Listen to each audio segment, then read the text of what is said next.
In this video, we're going to go over the midfoot hold to learn how to find your glutes, your calf, your quad, your hamstring, feel the whole leg working while the heel is floating a millimeter off. This is really fundamental if we think about the way that we walk, which is to have a heel strike, and midfoot lands, and there's this moment where the heel's about to come off, where the body's primed for propulsion or pushing us forward to the next step. This applies to both walking and running, and it's a fundamental human position that we want to learn how to access or relearn because we once knew how to do it and now we've forgotten.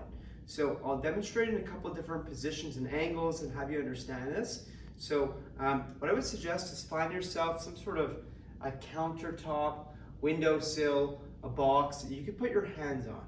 So what I'm going to do over here is I'm going to have one leg fully off the floor.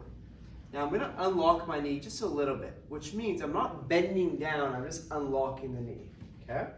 So I'm actually slightly leaning into my hands in this case. Now my heel, as I bend my knee, I just let it come off ever so slightly. Now what I'm going to think about doing, it might sound like a weird cue, but what I'm going to get you to do is I want you to think about squashing your heel on the floor without letting it touch. So watch what's going to happen here. So I'm going to try to touch my heel down, but I'm kind of lowering, and I get my glute to kind of push back. Now I want to lean my torso forward and keep trying to touch my heel without letting it touch. And I keep pushing my glute back, and you're going to notice to get my glute back without losing pressure in my hands, I have to lean my weight forward. So it's like I'm trying to push this wall down. And I keep pushing my heel, and I'm just going to squash, like I'm pushing a gas pedal to the floor and thinking about my heel not touching, but trying to touch. And the same thing is, as I keep pushing, I'm going to keep pushing my butt back, and keep leaning forward. So my chest bone is forward. I'm not down like this though, so I still want to think about being upright, but you should notice that my shin angle and my torso are pretty similar. They're both leaned forward, pitched forward, and I've lowered into my foot, my calf, and you might start to feel some quivering action taking place, which would be very normal and almost desired because a lot of people are not used to being in this position. So one thing that could be useful is using a wedge. So if I showed you to do this with a wedge, you could grab a wedge where you place the big toe on the up slant, okay? And again, now it's only my forefoot that's on here. Same idea, I bend my knee, try to get my heel down, chest forward, and keep squashing. Back leg is very light. Now, one thing to optimize this even more is understand the concept of loading into the hip in the front side. So if I show from the back side, my hips are level, I'm not going to feel my glute as much as I get this hip down. You should see that my butt gets bigger looking here.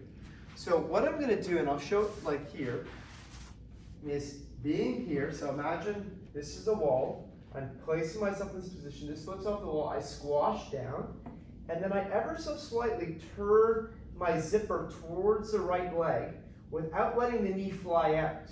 So here, so the back leg drops, and you'll see how it turns inwards, and I squash down and I lean forward. And that's going to load the glute even more. So I would highly suggest you play around with that. Again, I'll just move the camera over here so you see from the back side. All right, so let's say I do my left leg. I'm here. I think about squashing my heel without letting it touch. You see my calf kick on. Now I'm going to keep pushing my hip back.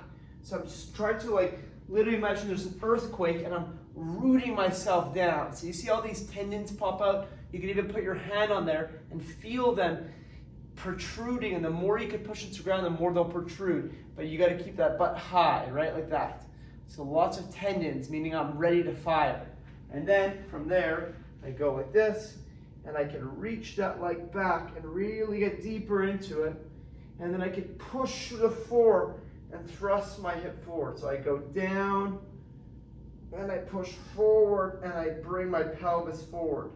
And that's really going to load this leg in a very new way for most people.